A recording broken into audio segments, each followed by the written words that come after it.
আসলে আজ খুব দুঃখের বিষয় এক কথা শুনি খুব কষ্ট লাগলো।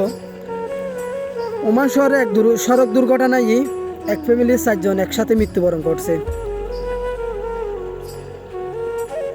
তো আসলে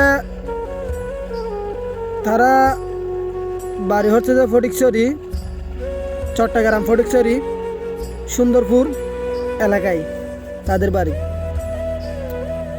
তো আসলে আমরা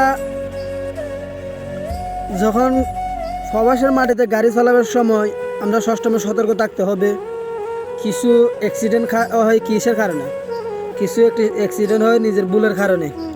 ভুল কিসের? এটা মনে করেন আমরা যখন বাইরে থাকি তখন কোনো সমস্যা হয় না, গ্রামে লুটে থাকলেও কোনো সমস্যা হয় না। এরকম যখন মেন লুটে উঠে গে তখন এখানে গাড়ি কোনো মোবাইল টিপের কোনো মিনিট সেকেন্ডও থাকে না।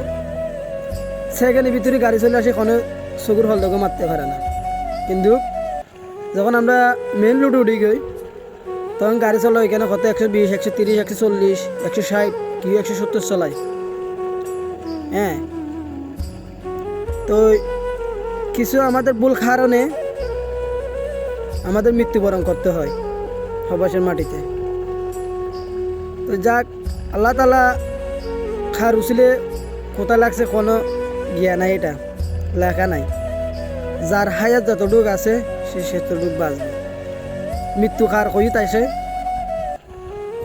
বলতে পারে না, কারণ কিনলে হয়তো তার হায়াত ততটুক আসিল, গাড়ির রাস্তায় আসিল, তাদের হায়াত আল্লাহ তাআলার ডাকে সাড়া দিয়া না ফিরার দেশে চলে গেল।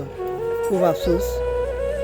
তো ইদারিন আমরা 25 সালে সঞ্জীপুরিও 7 জন বা সড়ক দুর্ঘটনায় মারা গেছে।